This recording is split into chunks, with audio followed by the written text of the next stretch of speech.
Hello everyone, this is Amit Pandey और आज हम आपके लिए लेकर आए हैं एलपीपी चैप्टर्स। जिन बच्चों को 12th में केटी लगी है उनका एग्जाम काफ़ी नियर है।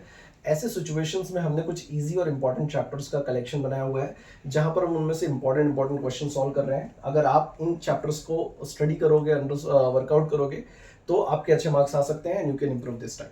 सो हम सबसे पहले आज एलपीपी सॉल्व करने जा रहे हैं और ये रहा हमारा पहला प्रॉब्लम। तो आइए इसको देखते हैं, इसे कैसे सॉल्व करना है और क्या क्या चीज़ें हैं जो हमें ध्यान में रखना है। So let's do it. तो सबसे पहले आपको ऐसा दिया रहेगा maximum z is to 11x plus 8y, ऐसा एक इक्वेशन दिया होगा और यहाँ पर सब्जेक्ट्स दिए होंगे।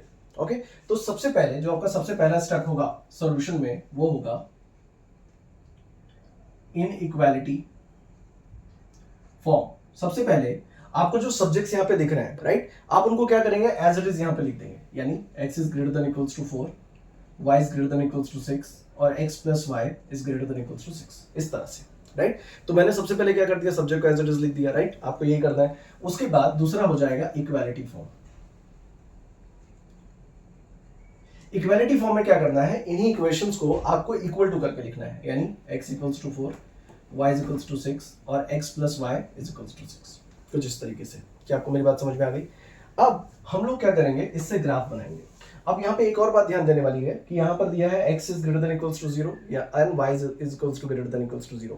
यानी x और y की जो वैल्यू हमें अज्यूम करनी है या तो वो 0 या 0 से बड़ी होनी चाहिए। ओके, और क्योंकि ये x greater than equals to 0 and y is greater than equals to 0, तो हमारा जो ग्राफ बनेगा, अब आपको ग्राफ अगर पता होगा तो आपको देखिए ये y इधर पॉजिटिव होता है और x भी पॉजिटिव इधर होता है।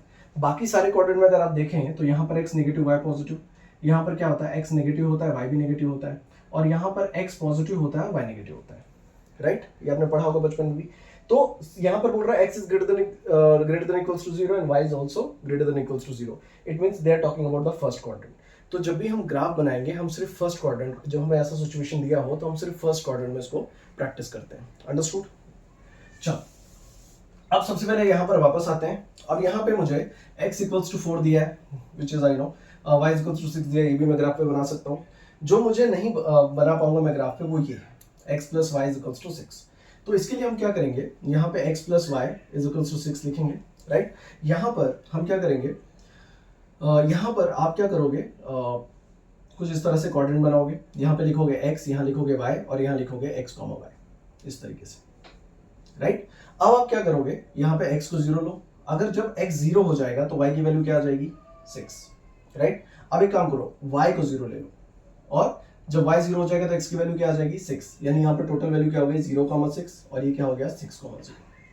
तो मैंने क्या किया, जब भी हमें किसी इक्वेशन से ग्राफ के पॉइंट्स ढूंढने होते हैं तो हम सबसे पहले यहाँ पर एक बार x को, हमेशा ये काम हम हमेशा करेंगे, ये दोनों काम। x को एक बार हम 0 अज्यूम करेंगे और पता करेंगे y वहां पे क्या होगा। जैसे इस इक्वेशन में 0 रख दो x की जगह तो y की वैल्यू 6 हो जाएगी, और y की जगह 0 रख दोगे तो x की वैल्यू 6 हो जाएगी, कुछ इस तरीके से। और यहाँ पे 0,6 एंड 6,0 इस तरीके से आ जाएगा। तो अब थोड़ी सी बात ध्यान देनी है, ये देखो ये y है, x y, ये x y, इस तरीके से हमें मिल गया है। अब हम अगले स्टेप पे जाएंगे और हम ग्राफ बनाएंगे। ग्राफ बनाने से पहले हम ये देखेंगे कि हमारे ग्राफ में जो पॉइंट्स आ रहे हैं वो सबसे बड़े वाले कौन, कितने कितने बड़े हैं। तो मुझे दिख रहा है 6 के आसपास है, 6 से बड़े पॉइंट्स और नहीं है, यहाँ भी 4 और 6 ही है। तो मेरा जो ग्राफ होना चाहिए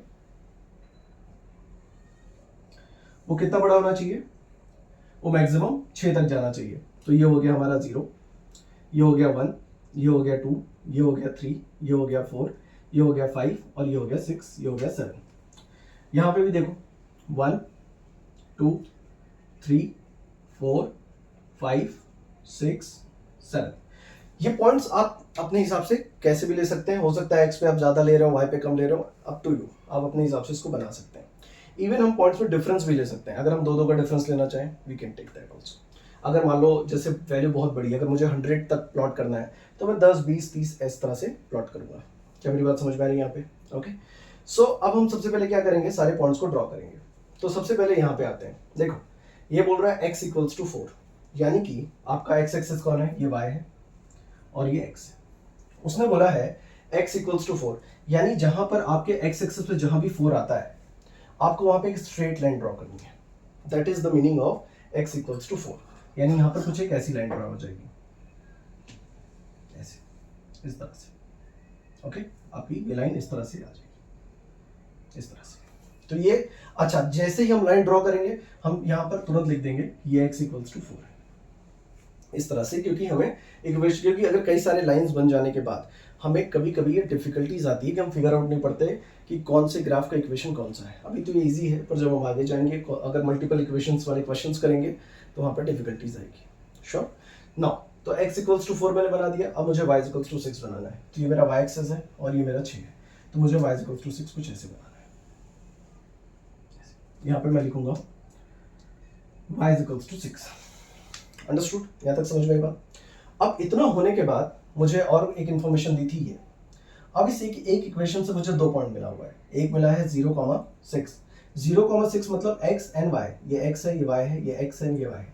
तो y पे मुझे क्या बनाना है? 6, तो ये मेरा y एक्सेस है और ये रहा मेरा 6, राइट। और जो मेरा x है, यहाँ पर देखो x कितना है? x 6 है, यानी मुझे x पे भी 6 बनाना है कुछ इस तरीके से। और अब मुझे क्या करना है? इन दोनों पॉइंट्स को मिला देना है, तो मिलाते हैं इस तरीके से, ठीक है। अब ये जो लाइन मैंने मिला दी है, इसका इक्वेशन भी लिख लीजिए, क्या था? x plus y is equal to 6। Okay, यहां तक करना बहुत आसान होता है, इजी होता है, हर कोई कर लेता है। अब इसके बाद जो प्रॉब्लम आती है वो ये कि हमें एक फिजिबल रीजन ढूंढना पड़ता है। अब फिजिबल रीजन क्या होता है? फिजिबल रीजन ये होता है कि जो ये ग्रेटर देन और लेस देन की साइन होती है, इनको देखकर हमें डिसाइड करना पड़ता है कि ये ग्राफ टुवर्ड्स द ओरिजिन जा रहा है या अवे फ्रॉम द ओरिजिन जा रहा है। अब उसको कैसे सीखते हैं और कैसे देखते हैं, ये समझते हैं। तो आप इमेजिन कीजिए कि ये जो यहाँ पे जो वेरिएबल लिखे हैं, ये आपको जस्ट इमेजिनेशन करना है, एग्जाम में नहीं लिखना है। आपको ऐसे इमेजिन करना है कि इसको 0 अज्यूम कीजिए, 0 is greater than equals to 4। क्या सच में 4 बड़ा होता है 0 से? सही बात है, होता है। अगर बात सही है तो वो जो लाइन है वो ओरिजिन की तरफ जाएगी, यानी कि ये देखिए x इक्वल्स टू 4 वाली लाइन है ये ओके, देखिए यही थी x इक्वल्स टू 4 वाली लाइन, और ये कहाँ जाएगी? अब ओरिजिन की तरफ, ऐसे। यानी ये लाइन का जो रीजन है, जो शैडो रीजन है, वो इस तरफ जाना चाहता है, ऐसे। ये हमें ध्यान में रखना है। तो मैं जस्ट अंडरस्टैंडिंग के लिए आपके यहाँ पे डबल एरो बना रहा हूँ कि ये जो लाइन है वो इस तरफ जाना चाहती है।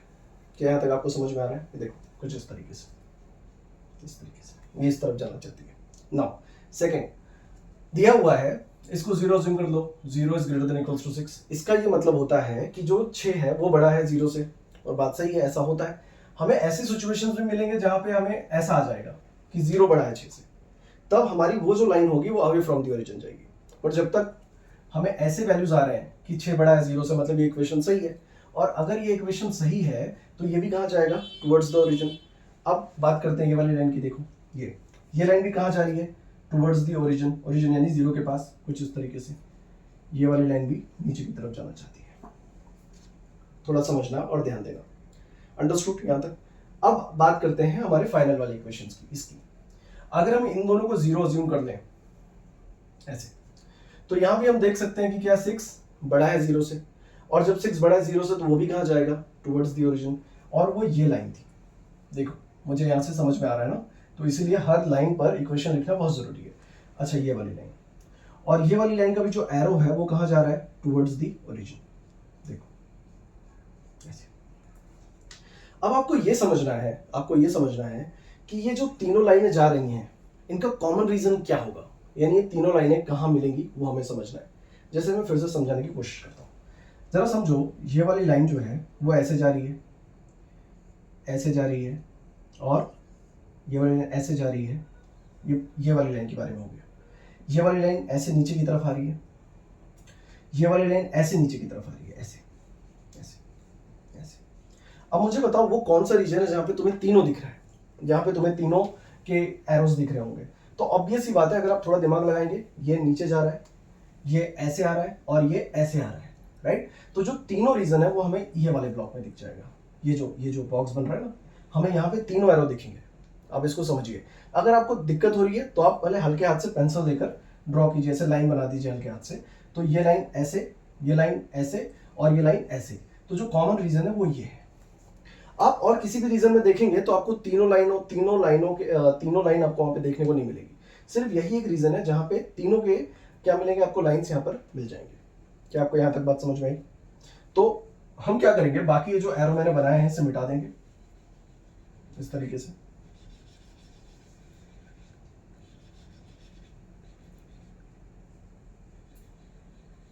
इस तरीके से। मैं फिर से समझाने की कोशिश करता हूँ। ये वाली जो लाइन है वो ऐसे अंदर की तरफ, यहाँ पे देखो ऐसे आ रही है, ठीक है। ये वाली लाइन भी कहाँ आ रही है, ऐसे ओरिजिन की तरफ, और ये वाली लाइन भी कहाँ आ रही है, देखो ओरिजिन की तरफ। तो कॉमन रीजन हमारे लिए क्या हो गया, ये बॉक्स। तो हम इसको क्या करेंगे, ऐसे शेड कर देंगे कि ये हमारा फिजिबल रीजन है। ऐसे ऐसे आपको हल्के हाथ से पेंसिल से शेड करना है बस। मेक श्योर कि बाकी रीजन में कुछ आप पेंसिल से कुछ ना करें, और अगर आप चेक कर रहे हैं, प्रैक्टिस करने के लिए कर रहे हैं, तो उसको फिर हल्के हाथ से इरेजर से मिटा दें। तो ये हमारा कॉमन रीजन हो गया। अब कॉमन रीजन में कितने कॉर्नर है हमें ये ढूंढने पड़ेंगे। जैसे ये ए कॉर्नर है, ये आपका बी कॉर्नर है, ये आपका सी कॉर्नर है, और आपका ओरिजिन भी एज एन कॉर्नर आ रहा है यहाँ पे। यानी कि A B C D 4 corner में जितने कोने होते हैं जो फिजिबल रीजन से कनेक्टेड हैं वो हमें देखने पड़ते हैं। अंडरस्टूड।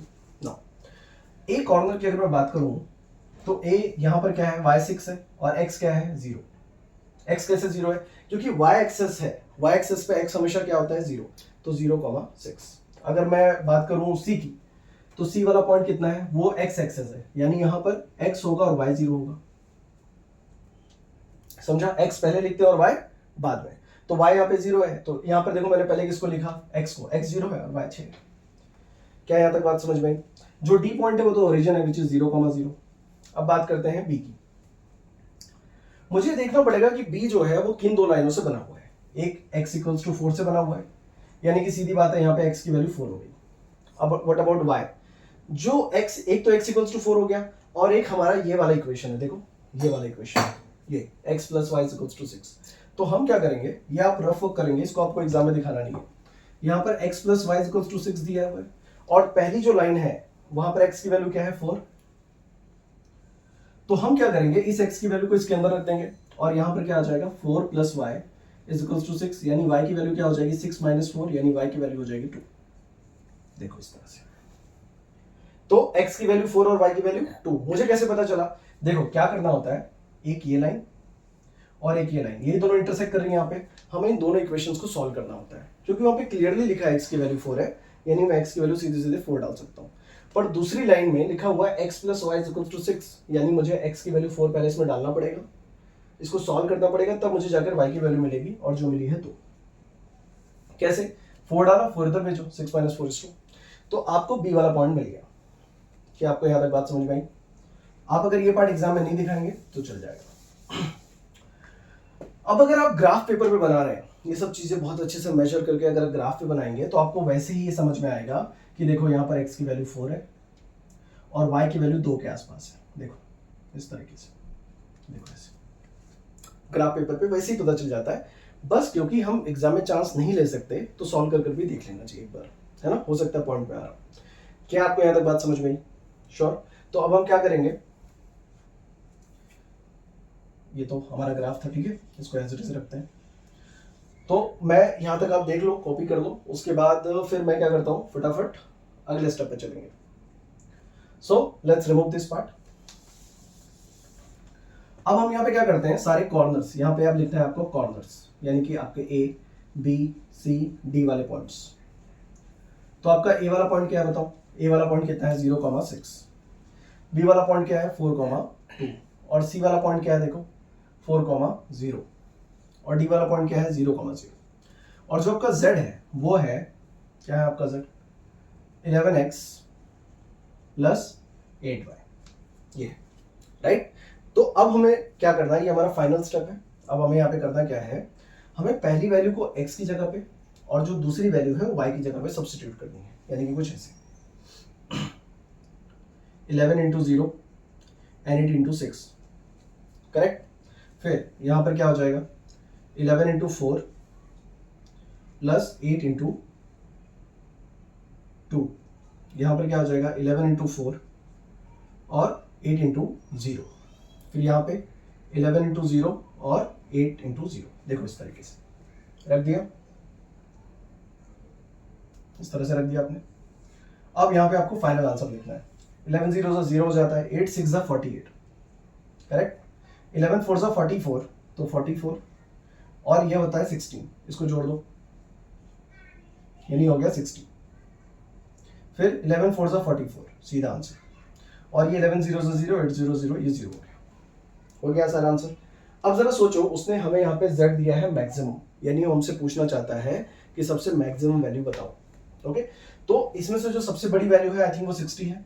देखो, तो हम आंसर में लिखेंगे the maximum value is 60 where, जहां पर x क्या था, where x is 4 and y is 2। That's it. आप अगर इतना करते हैं तो 3 या 4 मार्क्स का क्वेश्चन आता है, आपको ये आराम से मिल जाएगा। तो बाकी सारे क्वेश्चन में भी ऐसे ही करना है, सिंपल सिंपल चीजें, सिंपल कॉन्सेप्ट है, फिजिबल रीजन ढूंढने की थोड़ी अगर आप प्रैक्टिस कर लेंगे, it's your game, it's your question. Understood? आप इसे देखिए, समझिए, मिलते हैं नेक्स्ट क्वेश्चन में।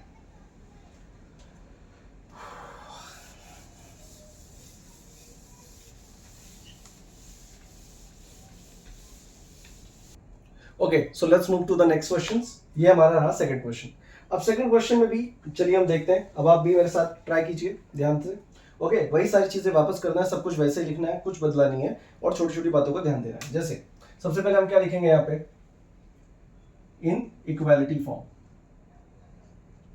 इन इक्वालिटी फॉर्म में क्या करते हैं, जैसे हमारा ये हमारा सब्जेक्ट है, तो जैसे ही हमारा सब्जेक्ट लिखा है वैसे ही हम यहाँ लिख देंगे 3x 2y और यहाँ पे 12, और दूसरा क्या दिया है x plus y is greater than equals to 4, और फिर हम क्या लिखेंगे, इक्वालिटी फॉर्म।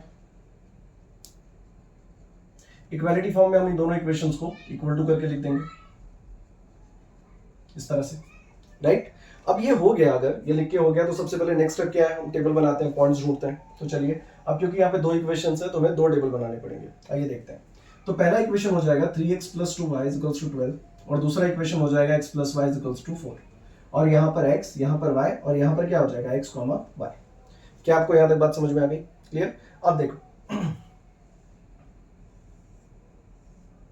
इस तरीके से सबसे पहले हम क्या करेंगे, यहाँ पे सबसे पहले हम x को 0 अज्यूम करेंगे। जब हम अब यहाँ पे थोड़ा सा ध्यान देना है, अगर जिन बच्चों को इसमें प्रॉब्लम होती है उसको ध्यान दो। जब तुम x को 0 अज्यूम करोगे तो पूरी चीज 0 हो जाएगी, सही है, और बचेगा क्या, 2y इज इक्वल्स टू 12। तो यहाँ पे 2y इज इक्वल्स टू 12, क्यों? क्योंकि मैंने यहाँ पर x की जगह 0 रख दिया, तो ये तो पूरा 0 हो गया। 2y इज इक्वल्स टू 12 यानी y की वैल्यू क्या हो गई, 6, तो यानी हमारा y का वैल्यू आ जाएगा 6, राइट। सिमिलरली मान लो यहाँ पर अब इस इक्वेशन में x यहाँ पे रखा है, इस बार हम y को 0 कर देंगे, यहाँ पे ये y 0 हो गया। अब अगर y 0 हो गया तो ये पूरी बात 0 हो गई, यानी 3x इक्वल्स टू 12, यानी x की वैल्यू क्या हो जाएगी, 12/3, यानी आंसर आ जाएगा 4, क्योंकि 3 4 12। तो जब हम y को 0 रखेंगे तो x की वैल्यू आ जाएगी 4। तो वही स्टेप जो हमने लास्ट में किया था कि एक बार हम यहाँ 0 रखेंगे और पता करेंगे y क्या होता है, एक बार हम यहाँ 0 रखेंगे, पता करेंगे x क्या होता है। क्या यहाँ तक बात समझ में आ गई? अंडरस्टूड यहाँ तक? अब हम लोग यहाँ पे क्या कर देंगे, लिख देंगे 0,6 और 4,0, इस हिसाब से होना चाहिए। और ये तो सिंपल ही है, इसमें क्या करेंगे, x की जगह 0 तो y कितना हो गया 4, और y की जगह 0 तो x कितना हो गया 4, ये क्या हो गया 0,4 एंड 4,0। क्योंकि हमें सारे पॉइंट्स मिल गए हैं तो अब हमें क्या बनाना है, ग्राफ। चलिए तो ग्राफ बना लेते हैं, ये ऐसे। और क्योंकि यहां पर मैं पॉइंट दे रहा हूं, मेरा मैक्सिमम पॉइंट जो है वो 6 है, राइट। यहां पर मैक्सिमम पॉइंट 6, तो मेरा ग्राफ जो होना चाहिए वो 6 तक जाना चाहिए। तो 0 1 2 3 4 5 6, यहां पर 1 2 3 4 5 6, इस तरह से, राइट। अब हम पहले इक्वेशंस को देखेंगे और पहले इक्वेशंस के दोनों पॉइंट को देखेंगे। y पे कितना है, x और y पे कितना है 6, तो y पे 6 मार्क कर दो, और x पे कितना है 4, और इन दोनों को मिला दो इस तरह से। और तुरंत जैसे ही लाइन बनाते हैं आप तुरंत यहां पर फॉर्मूला लिख लीजिए, सॉरी लाइन का इक्वेशन लिख लीजिए इस तरह से, अंडरस्टैंड। अब दूसरा क्या दिया है, यहां पर x plus y equals to 4, यानी हमें x और y कितना है 4 और x कितना है 4, यहां पे, राइट। अब तुरंत क्या करना है, हमें यहाँ पे लाइन बना लेना है, यानी कि लाइन थोड़ी सी हमें ध्यान देनी पड़ेगी बनाते वक्त। देखो ये लाइन ऐसे बनेगी, ऐसे,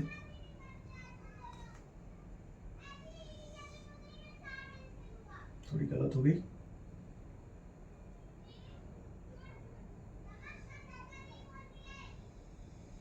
ऐसे,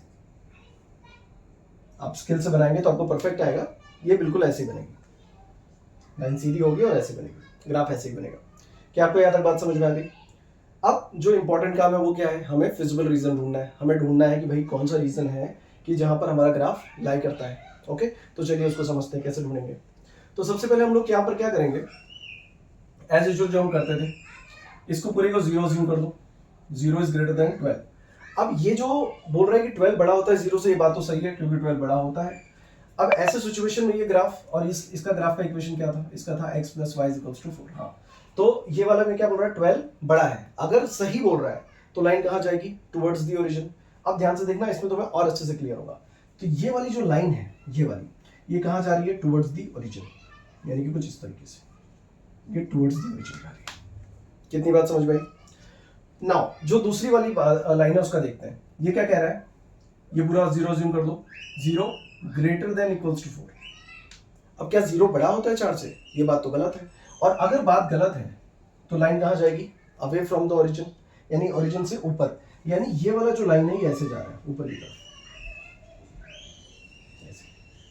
अब मुझे बताओ वो कौन सा रीजन है जहां पे तुम्हें दोनों लाइनें दिख रही हैं, दोनों इक्वेशंस की लाइनें दिख रही हैं। सिंपल सी बात है, आप समझ में आ रहा है, ये वाली लाइन।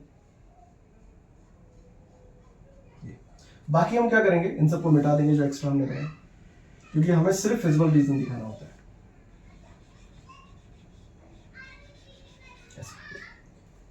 राइट, ये हमारा फिजिबल रीजन हो गया। इससे जुड़े कितने पॉइंट हैं, ए बी सी, इसके जितने भी कॉर्नर हैं आपको वो सारे लिख लेने हैं। ओके, ए का कॉर्नर क्या है, ए का कॉर्नर है 0,4, समझ में आया, x0 y4।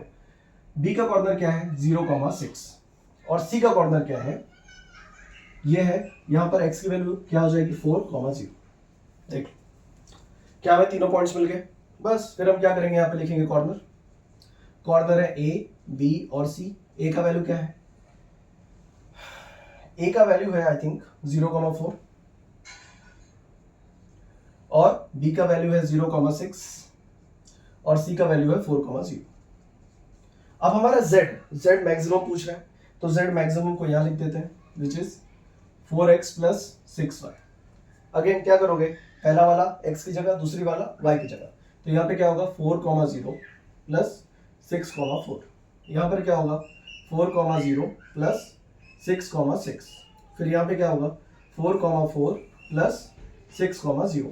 अब वैल्यूज ऐड कर दो, 4 0 0, 6 4 कितना होता है,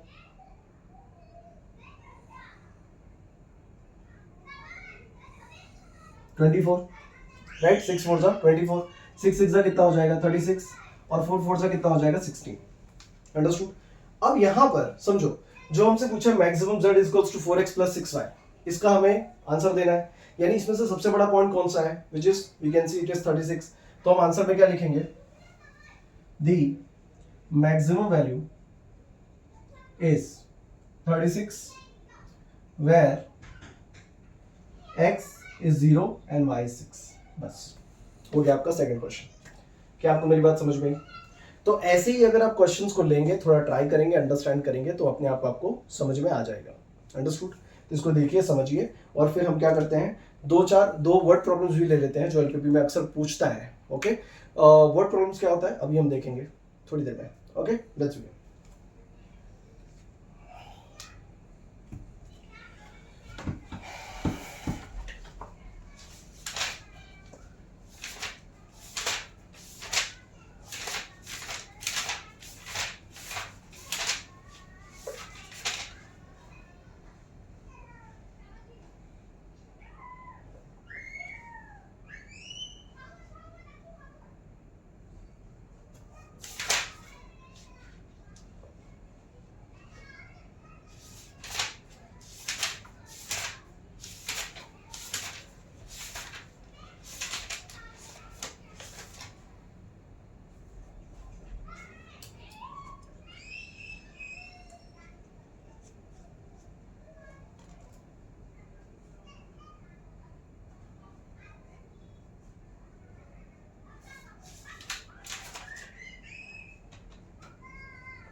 ओके, सो यहाँ पे मैंने कोई क्वेश्चन किया है जस्ट आपको शैडो रीजन के बारे में थोड़ा और, फिजिबल रीजन के बारे में थोड़ा और बताने के लिए। सो चलिए शुरू करते हैं। जैसे यहाँ पर दो इक्वेशंस दिए हुए हैं और ये दो उनके हमने ऑलरेडी ग्राफ बना दिया है, हमें बस फिजिबल रीजन ढूंढना है। तो चलिए देखते हैं इसमें फिजिबल रीजन क्या होगा। तो ढूंढने का रीजन क्या है, इसको आप जीरो अज्यूम करेंगे, जीरो इज ग्रेटर देन 25। अब क्या जीरो बड़ा होता है 25 से? ये बात तो गलत है। और अगर लाइन गलत है तो वो कहाँ भागेगी, अवे फ्रॉम दी ओरिजिन। तो ये देख लेते हैं, ये है ये वाली line 5x plus y is greater than ये वाली लाइन, राइट। और ये वाली लाइन कहाँ भागेगी, अवे फ्रॉम दी ओरिजिन, यानी कि कुछ इस तरीके से बाहर की तरफ, इस तरीके से। Understood, got it. नाउ अब बात करते हैं सेकंड वाली लाइन की। सेकंड वाली लाइन का क्या सीन है, 0 is greater then 3 which is also wrong, यानी ये लाइन भी कहां भागेगी, बाहर की तरफ।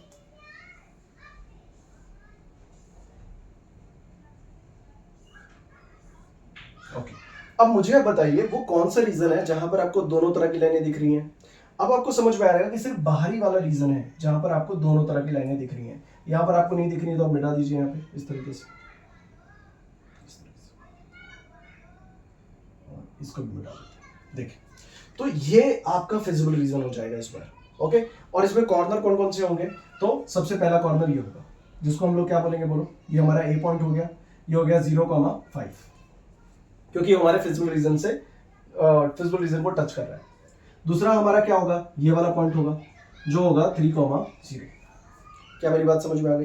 तो मुझे ए मिल गया और बी मिल गया। अब प्रॉब्लम ये है कि मैं ये वाला पॉइंट कैसे ढूंढूं, राइट।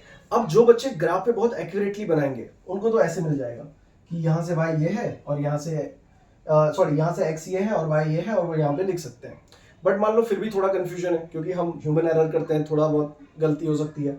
ऐसे सिचुएशन में इन दोनों इक्वेशंस को आपको साइमल्टेनियसली सॉल्व करना होगा और ढूंढना होगा कि इनका इंटरसेक्टिंग पॉइंट क्या होगा, यानी वो जहां पर मिलेंगे वो कॉमन पॉइंट्स क्या होगा। और वो हम कैसे करते हैं मैं आपको बताता हूँ। 5x plus y equals to 5 लिख दीजिए, और क्या है x plus y equals to आप 3 लिख दीजिए। अब आपको क्या करना है, जो हमने 9th-10th में सीखा था नॉर्मली x और y ढूंढने की टेक्निक, जिसको साइमल्टेनियसली इक्वेशंस बोलते हैं, उसको हमें देखना है। जैसे रूल ये होता है कि आपको आइदर x और x को सेम करना है या फिर y और y को सेम करना है, गॉट इट। अब क्योंकि यहाँ पे ऑलरेडी y और y सेम है तो मैं उसके साथ जाऊंगा। दूसरा रूल क्या है कि एक वैल्यू प्लस में होना चाहिए और एक वैल्यू माइनस में, ताकि वो कैंसिल हो जाए। तो मैं देख रहा हूं y मेरा प्लस में है पर ये भी y प्लस में है, तो हम क्या करेंगे, जो सेकंड वाला इक्वेशन है उसमें सबकी साइन बदल देंगे। ऐसा कर सकते हैं कि हमने पूरे इक्वेशन की साइन चेंज कर दी। कैसे, हमने इसको माइनस कर दिया तो ये भी माइनस हो जाएगा और ये भी माइनस हो जाएगा। फॉर एन एग्जाम्पल, अगर ये माइनस पहले से होता, मान लो यहाँ पे ऑलरेडी माइनस होता, तब ये ऑटोमेटिकली प्लस हो जाता, क्योंकि माइनस और माइनस प्लस होता है, राइट। पर क्योंकि यहाँ पर ये भी प्लस है तो ये क्या हो जाएगा, माइनस। आपको दिक्कत होगी तो ऐसे 2-4 क्वेश्चंस आप देख सकते हैं ऑनलाइन, जहां पर साइमल्टेनियसली लीनियर इक्वेशंस आपके 2-4 क्वेश्चन कर देंगे, तो आपको ये हेल्प हो जाएगी। क्योंकि एग्जाम में ऐसा ही क्वेश्चन जरूर आएगा एलपीपी का, जहां आपको हो सकता है आपको ऐसा पॉइंट ढूंढना पड़े, राइट। तो आपको वो आना चाहिए।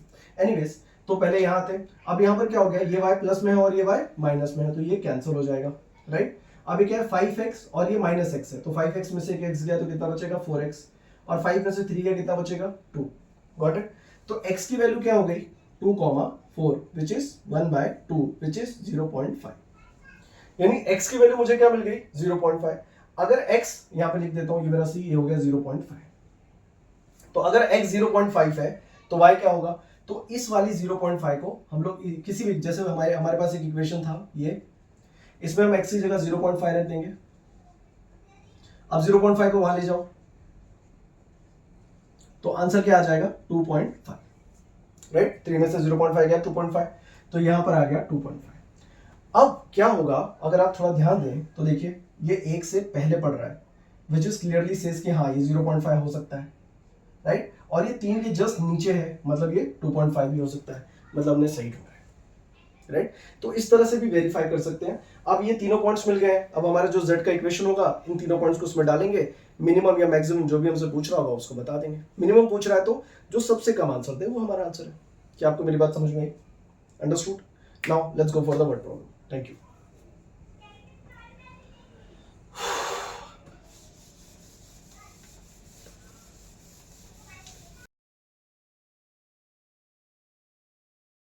ओके, तो अब हम लोग क्या करने जा रहे हैं, हम ये वर्ड प्रॉब्लम करने जा रहे हैं।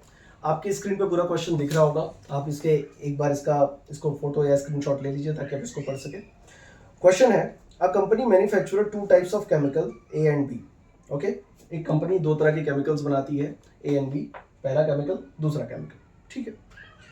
Each chemical required two types of raw material P and Q. उसको जो रॉ मटेरियल लगता है ए और बी बनाने के लिए वो पी और क्यू लगता है। जैसे एग्जाम्पल के तौर पर अज्यूम कीजिए कि एक कंपनी जो है मान लीजिए टी बनाती है और मान लो दो टी कंपनीज हैं, टी कंपनी ए, टी कंपनी बी।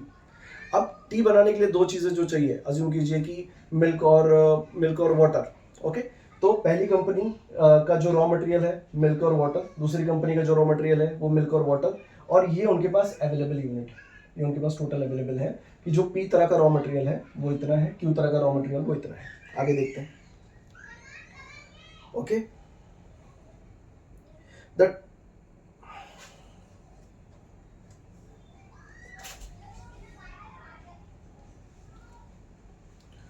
ओके, तो अब हम वर्ड प्रॉब्लम करने जा रहे हैं। थोड़ा सा कॉम्प्लिकेशन होता है, थोड़ी चीजें होती हैं जो समझना होता है। अगर आप वो समझ जाएंगे तो ये क्वेश्चन भी आसानी से हो सकता है। ओके, देखो क्या करना है।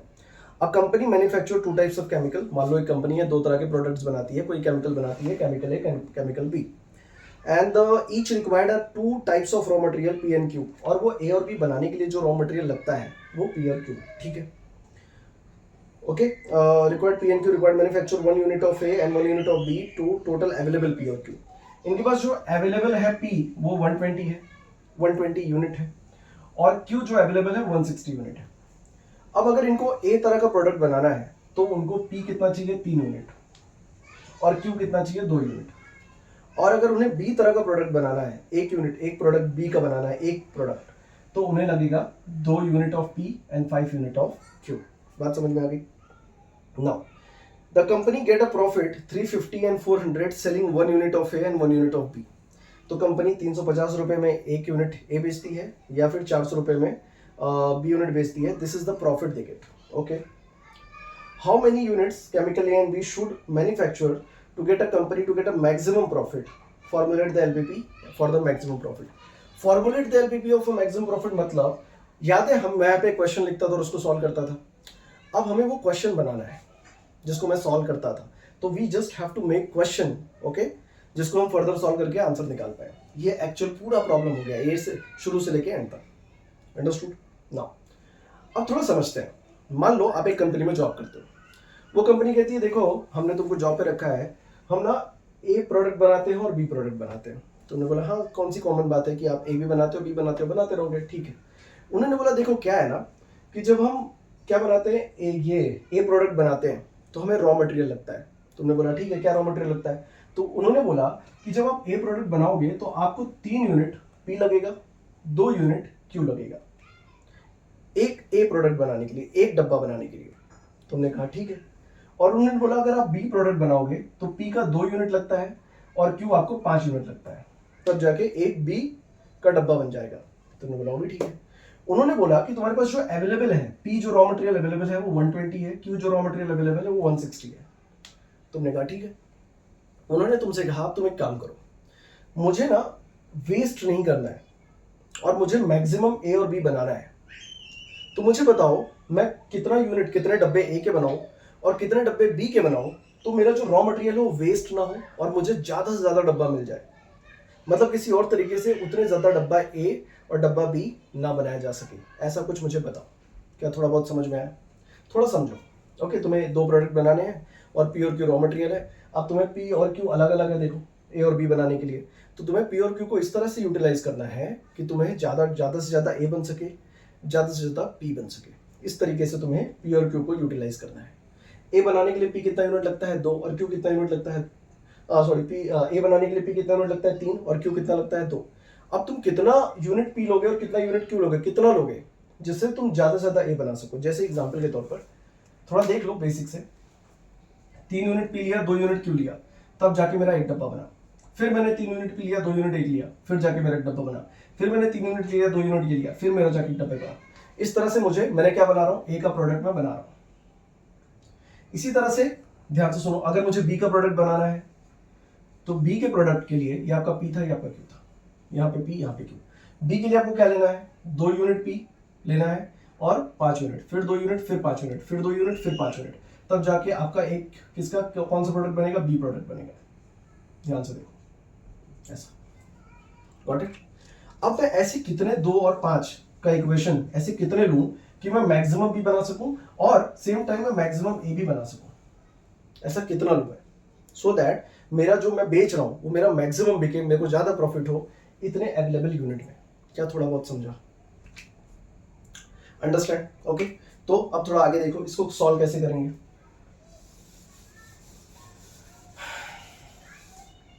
सबसे पहले हमें करना क्या है, हमें कुछ थियरी जैसी चीजें इसमें थोड़ी लिखनी पड़ेगी। Let company make A chemical is x and company make y chemical, sorry B chemical is y. मान लो कंपनी कितने ए के कितने डब्बे बनाती है, मान लो एक्स डब्बे बनाती है, मुझे नहीं पता भाई कितने डब्बे बनाना है, मुझे खुद नहीं आइडिया। और कंपनी बी के कितने डब्बे बनाती है, मान लो वाई डब्बे बनाती है। हमने ऐसा अज्यूम कर दिया कि मान लो हम एक्स डब्बे ए के बना लेंगे और वाई डब्बे बी के बना लेंगे ताकि हमें मैक्सिमम प्रॉफिट हो। उन्होंने बोला ठीक है चलो अच्छी बात है, इतना तो हो गया। आगे तो उस लॉजिक से जरा सोचो, उस लॉजिक से जरा सोचो इक्वेशन कैसे बनेगा, जो हम सब्जेक्ट बनाते थे, जो हम जेड बनाते थे, वो कैसे बनेगा। तो यहाँ पर अगर मैं देखूं तो 3 टाइम्स ऑफ एक्स हो जाएगा, क्योंकि 3 यूनिट में ए, जब मैं ए बना रहा हूं तो 3, अब मुझे तो एक्स डब्बा बनाना है। तो जैसे इसको ऐसे समझो कि अगर आपको कुछ इस तरह से समझिए कि अगर जैसे मैंने मान लिया कि मेरे घर का जो पर डे का रेंट है, अज्यूम करो मेरे घर का जो पर डे का रेंट है वो 5 रुपीज है, ओके। और मैं अब डिपेंड करता है कि अगर एक घर का रेंट 5 रुपया पर डे का है तो डिपेंड करता है मैं कितने दिन उसमें रहता हूँ, राइट। या एक चॉकलेट अज्यूम कीजिए, एक चॉकलेट 5 रुपए का है, तो डिपेंड करता है मैं कितनी क्वांटिटीज खरीदता हूं। तो अगर मैंने 10 क्वांटिटी खरीद ली तो आंसर क्या हो जाएगा, 50। सिंपल सी बात है। उसी तरीके से यहां पर मुझे नहीं पता मैं एक एक कितने डब्बे बना रहा हूं, राइट। पर जितने भी डब्बे बनाऊंगा उतना टाइम मैं क्या ले लूंगा, 3 ले लूंगा, क्योंकि ए को बनाने के लिए पी यूनिट लगता है, 3 यूनिट लगता है पी का, राइट। तो यहां पर हम क्या लिखेंगे, 3x और 2y, और अवेलेबल हमारे पास क्या था, 120। अब फिर से समझो मैं क्या समझाने की कोशिश कर रहा हूं। मैं ये कह रहा हूं कि जब हम जो ए प्रोडक्ट बना रहे हैं, ए प्रोडक्ट बना रहे हैं उसमें कितना केमिकल लग रहा है, हम कितने डब्बे बना रहे हैं, एक्स डब्बे बना रहे हैं। तो जो 3 हम लेंगे वो कितनी बार लेंगे, एक्स बार लेंगे, क्योंकि एक डब्बा बनाने के लिए एक बार लोगे, 2 डब्बा बनाने के लिए 2 बार लोगे, तो एक्स डब्बे बनाने के लिए कितनी बार लोगे, एक्स बार लोगे। सेम जब आप बी प्रोडक्ट बना रहे हो तो आप 2 को कितनी बार लोगे, आपने क्या माना है कि आपने वाई डब्बे बनाए हैं बी के, तो आप 2 के साथ ये क्या लोगे, वाई लोगे, क्योंकि आप उतने टाइम में उसको बना रहे हो। क्या थोड़ा बहुत समझा, अंडरस्टैंड? नाउ अब थोड़ी और चीजें इसमें समझनी है, वो ये है कि यहां पर साइन 2 तरह की होगी, या तो ऐसे या फिर ऐसे। अब साइन कौन सी डालनी है, तो ध्यान से सुनो। क्या मेरे पास इतना ही अवेलेबल यूनिट है, हाँ इतना, इससे ज्यादा तो है नहीं, इससे ज्यादा नहीं है ना। तो यानी ये जो वैल्यू होनी चाहिए, जो भी मेरे डब्बे बनेंगे वो 120 से क्या होने चाहिए, 120 से ऐसा साइन आएगा।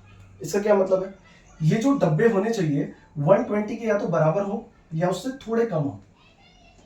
क्योंकि मैं अगर मैं ये साइन लगाऊं, इसका क्या मतलब होता है पता है, ये जो डब्बे हैं 120 के बराबर भी हो सकते हैं, 120 से ज्यादा हो सकते हैं, हो ही नहीं सकता क्योंकि मेरे पास अवेलेबल ही 120 है। तो 120 से ज्यादा नहीं ले सकता, मुझे मिनिमम टू मिनिमम कहां पे स्टिक रहना पड़ेगा, 120 तक या 120 से थोड़ा कम, यही पॉसिबल है। तो इन दोनों इक्वेशन में से हमें कौन सा लेना है, पहला वाला। क्या मैं समझा पा रहा हूं, हमने दूसरा वाला क्यों नहीं लिया, क्योंकि ये जो वैल्यू है या तो 120 के बराबर होगी या 120 से थोड़ी कम होगी, क्योंकि टोटल यूनिट ही इतनी है। अंडरस्टूड, सिंपल है। नाउ जो हमारा दूसरा इक्वेशन होगा वो क्या हो जाएगा, 2x 5y, और यहां पर भी सेम, ये हो जाएगा 160। इस तरह से लिखना है। ये लिखने के बाद आप कुछ और चीजें लिखेंगे, और वो क्या लिखेंगे, देखिए आपको लिखना है, अब प्रॉफिट वगैरह की बात कर लेते हैं। उसने क्या दिया है, कितने में ए बेच रहा है, कितने में बी बेच रहा है। उसने लिखा हुआ है कि 350 for A and 400 for 1 unit of B. एक डब्बा वो 350 का बेचता है और जो बी डब्बा बेचता है वो 400 रुपए का बेचता है। तो हम लोग लिखेंगे let profit on x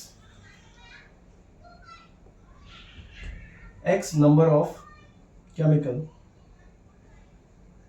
is x, sorry x number of chemical is कितना दिया हुआ है, 350 दिया हुआ है, and profit on 350x, and यहाँ पे क्या होगा, profit on y number of chemical is 400y। अब इसको समझो ये क्या कह रहा है। मैंने बोला कि अगर मैंने x नंबर ऑफ केमिकल बनाया हुआ है तो टोटल मुझे कितना प्रॉफिट मिलेगा, 350x। सही बात है, जितने भी डब्बे मैंने बनाए हैं उसमें 350 मल्टीप्लाई कर दूंगा, और अगर profit on y number of chemicals अगर मैं देखूं तो 400 टाइप्स ऑफ y हो जाएगा, राइट। अब ये जो प्रॉफिट, कॉस्ट, प्राइस, ये जो अगर इक्वेशन में दिया हुआ है, so that is your z। Okay, आपको इस तरह से लिखना है फिर कि जो आपका z है वो क्या है, 350x और 400y, और यहाँ पे आपको क्या लिखना है, मैक्सिमम। क्यों? क्योंकि उसने बोला है मैक्सिमम प्रॉफिट वाला इक्वेशन बनाने के लिए। अगर मिनिमम बोलता तो मिनिमम लिखता। तो अब हम यहाँ पे लिखेंगे टू सम अप पूरा टोटल। नाउ यहाँ पे जो आपका z आ जाएगा, z मैक्स, वो हो जाएगा 350x एंड 400y। पहली बात, जो आपके सब्जेक्ट्स हो जाएंगे वो क्या हो जाएंगे, 3x प्लस 2y 120, और यहाँ पे 2x प्लस 5y 160, राइट, इस तरह से। और आपको यहाँ पे क्या करना है, x is greater than 0 and y is greater than equals to 0। ये क्या बता रहा है, ये बता रहा है कि आप x और y की वैल्यू मिनिमम मतलब ले सकते हो कि x मैंने बनाया ही नहीं, जो मैंने ये प्रोडक्ट है वो बनाया ही नहीं, आप ऐसा ले सकते हो, और मैंने सिर्फ b बनाया और इससे ही यही मेरा मैक्सिमम प्रॉफिट है। तो आप जो आपका जो ग्राफ होगा, आपकी जो वैल्यू होगी वो आप नेगेटिव में नहीं ले सकते। -1 आप -1x a नहीं बना सकते या -1 b नहीं बना सकते।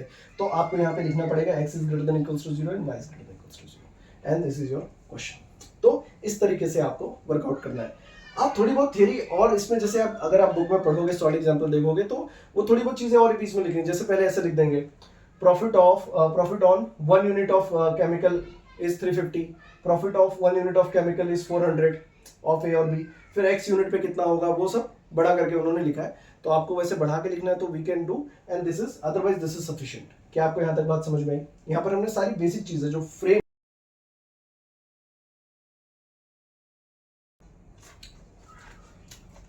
सो now moving to the next question. देखिए आपके स्क्रीन पे दिख रहा होगा क्वेश्चन। देखिए, a doctor has prescribe 2 different of unit of food A and B. मान लो एक आदमी है जिसको दो तरह के फूड ऑप्शंस है, food A and food B, from a weekly diet of sick person. एक कमजोर इंसान है जिसको डॉक्टर ने कहा कि आप फूड ए और फूड बी खरीद सकते हैं अपनी जरूरतें पूरी करने के लिए। क्यों?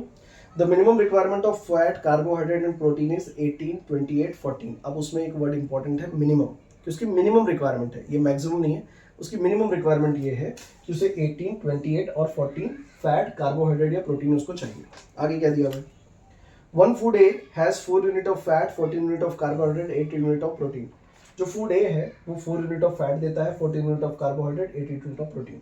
और जो फूड बी है वो 6 unit of fat, 12 unit of carbohydrate, 8 unit of protein देता है। आगे क्या कह रहा है, the price of food A is 4.5। एक यूनिट अगर एक डब्बा खरीदना है ए का तो 4.5 रुपए में है, और फूड बी 3.5 रुपए यानी 3.5। Formulate the LPP for the minimum cost, mark the line. अब minimum cost and maximum cost, पहले वो लास्ट वाले क्वेश्चन में क्या था, मैक्सिमाइज था, यहाँ पर मिनिमाइज करना है। तो यहाँ पे साइन कैसे लगानी है वो थोड़ा सा हमें सीखना है। तो पहले ये, अच्छा ये जो टेबल है ना, आपको एग्जाम में नहीं दिया रहेगा। इस क्वेश्चन पिछले वाले क्वेश्चन में टेबल दिया रहेगा आपको, क्वेश्चन में ही था वो, पर इसमें आपको ये बनाना पड़ेगा और समझना पड़ेगा। श्योर? तो चलिए देखते हैं। तो सबसे पहले आप सोल्यूशन लिखेंगे। लेट, अब सोचिए पर्सन कितना यूनिट ऑफ फूड ए या फूड बी खरीदे कि उससे उसका पैसा कम से कम खर्चा हो, ओके, और उसकी जरूरतें भी पूरी हो जाए। अब मुझे कितना पता भाई, मुझे क्या पता कितना unit of food A food B खरीदे कि उसकी रिक्वायरमेंट भी पूरी हो जाए और उसका पैसा भी बच जाए। इसके लिए ही हम एलपीपी पढ़ते हैं और समझते हैं। तो let person buy x unit of food A and y unit of food B. इस तरीके से मान लो x unit of food A खरीद रहा है, y unit of food B खरीद रहा है, मुझे पता नहीं है ऐसी चीज। दूसरी चीज, अब जब वो x यूनिट ऑफ फूड ए खरीदेगा, तो यहां पर अब मैं तो x यूनिट खरीद रहा हूं, तो यहाँ पे जो फैट होगा वो कितना गुना हो जाएगा 4x टाइम, और जो फूड बी खरीदेगा वो कितना हो जाएगा 6y टाइम, क्योंकि फूड बी को मैंने y माना है और उसकी मिनिमम रिक्वायरमेंट है 18। तो जो यहाँ पे कंस्ट्रेंट यानी जो सब्जेक्ट्स बनेंगे, जो इक्वेशंस बनेंगे, hence equations are 4x 6y 18। अब इसको समझो ध्यान से, आराम से समझो। अगर मैं x यूनिट ऑफ फूड ए खरीदता हूं तो जो मुझे फैट की रिक्वायरमेंट है वो 4x हो जाएगी, क्योंकि भाई उतने ही यूनिट, उतना टाइम्स मैंने x खरीदा है। और अगर मैं b यूनिट, मुझे नहीं पता कितना नंबर ऑफ b यूनिट पर जितने नंबर भी खरीदूंगा, अगर मैंने 4 डब्बे खरीदे तो मुझे 24 यूनिट ऑफ फैट मिल जाएगा। अभी मुझे डब्बे पता नहीं है, इसलिए मैंने x और y बनाया, इसलिए मैंने यहाँ पे y लिख दिया कि भाई जितने यूनिट, जितने डब्बे तू खरीदेगा वो यहाँ पे लिख देना, उतना तेरा मल्टीप्लाई ऑफ फैट, यानी फैट अवेलेबल हो जाएगा। उतना यूनिट ऑफ तेरा ये ए अगर खरीदेगा तो उतना यूनिट ऑफ ए का फैट अवेलेबल हो जाएगा। अब बात आती है कि साइन क्या लगेगी, ऐसी या ऐसी। अब ध्यान से सुना, रिक्वायरमेंट है मिनिमम, कि उसे मिनिमम से मिनिमम इतना चाहिए। तो अगर मुझे डॉक्टर कहे कि देखो सिंपल सी बात है, तुम्हें बहुत ज्यादा वीकनेस है, तुम्हें क्या करना है, 2 एप्पल खाना है, ओके। अब मुझे पता है कि 2 एप्पल तो खाना है, पर अगर मैं 3 खा लूंगा तो भी मेरी रिक्वायरमेंट तो पूरी हो जाएगी, 4 खा लूंगा तो भी मेरी रिक्वायरमेंट पूरी हो जाएगी, पर मैं अगर 1 एप्पल खाऊंगा तो मेरी रिक्वायरमेंट पूरी नहीं होगी। मेरी बात समझ में आई? तो यानी यहां पर आदमी ज्यादा ले सकता है पर कम नहीं ले सकता। यानी अगर मैं ये साइन लगाता हूं, ये साइन, इस साइन का ये मतलब होता है, इस वाली साइन का ये मतलब होता है कि ये वैल्यू 18 के बराबर हो सकती है या 18 से बड़ी हो सकती है, और इस वैल्यू का ये मतलब होता है कि ये वैल्यू 18 के बराबर हो सकती है पर 18 से कम भी हो सकती है। तो 18 से कम तो वाला केस नहीं चलेगा ना, क्योंकि मुझे मिनिमम 18 यूनिट लेना ही लेना है। यानी इस बार साइन कौन सी लेंगे, पहली वाली, यानी साइन ऐसी लगेगी और सब में यही लगेगी। इधर क्या हो जाएगा 14x 12y, ये कितना हो जाएगा 28, यहाँ पे 8x 8y, ये कितना हो जाएगा 14। इस तरह से, क्योंकि मैं 14 तो लूंगा ही लूंगा, अब ज्यादा भी ले सकता हूं, क्योंकि ये वैल्यू क्या है 14 से बड़ी है, ये वैल्यू 28 से वैल्यू 18 से बड़ी है, यानी मैं ज्यादा भी खा सकता हूं, राइट। पर मिनिमम तो मिनिमम मुझे इतना खाना है, ये इक्वेशन ये कह रहा है। अब यहां पर क्या लिखेंगे, let if person buy 1 unit of food A cost 3.5, right, नहीं sorry 4.5। now and if person buy 1 unit of food B cost 3.5, now so the person buys x unit of food A cost 4.5x, क्योंकि x unit खरीद रहा है, and same buys y unit of food B cost 3.5x 3.5y, क्योंकि इसका price y लिया हमने। बात समझ में आ गया? तो मैंने पहले लास्ट क्वेश्चन में क्या बोला था, प्राइस कॉस्ट प्रॉफिट, ये आपका z है। सो हैंस जो आपका z होगा वो हो जाएगा 4.5x 3.5y ये, और यहाँ पे क्या लिखेंगे इस बार मिनिमम। सो अब पूरा लिखो, क्या हो जाएगा, यहाँ पे लिखेंगे सबसे पहले z minimum 4.5x 3.5y, subject क्या हो जाएगा 4x plus 6y 18, 14x 12y, यहाँ पे y डालना भूल गया, ग्रेटर देन इक्वल्स टू 28, यहाँ पे 8x 8y greater than equals to 14, hence complete. अब अगर आप में क्यूरियोसिटी है और जानने की इच्छा है तो इन प्रॉब्लम्स को, ये जो मैंने पहले वाले में भी ऐसा पूरा बना के दिया था, इस वाले में भी ऐसा बना के दे रहा हूँ, इनको सॉल्व करो और पता करो कि वो उसको क्या x और y आ रहा है, कितना यूनिट ऑफ फूड ए खरीद रहा है, कितना यूनिट ऑफ फूड बी खरीद रहा है, कितना यूनिट ऑफ x केमिकल बना रहा है, कितना यूनिट ऑफ y केमिकल बना रहा है। तो इस तरीके से आपको कंप्लीट भी ऐसे आ सकता है। तो एग्जाम में या तो आपको बोलेगा वर्ड प्रॉब्लम से आप ये क्वेश्चन बनाइए, या तो आपको क्वेश्चन दिया रहेगा और आपको ग्राफ बनाना है। बहुत ही रेयर ऐसा होगा कि पूरा क्वेश्चन ही आ जाए, पर वो बहुत मैक्सिमम मार्क्स के लिए होगा, जितना हमारे पास ऑप्शन ही नहीं है, maximum 4 marks I think maximum है। तो उसमें क्या होता है कि आपको वर्ड प्रॉब्लम से क्वेश्चन बनाना है और क्वेश्चन को सॉल्व भी करना है, राइट। ऐसे भी एग्जाम्पल आपको मिल जाएंगे। So that's it for the LPP. आपको मिनिमम 5 नॉर्मल क्वेश्चंस ग्राफ वाले और 5 वर्ड प्रॉब्लम्स ऐसे करने होंगे, सो दैट आप शैडो फिजिबल रीजन ढूंढना सीख जाए, ग्राफ वर्ड प्रॉब्लम्स को एनालाइज कर ले और इक्वेशंस को बना सके। तो इस तरीके से इसको अंडरस्टैंड कीजिए, समझिए।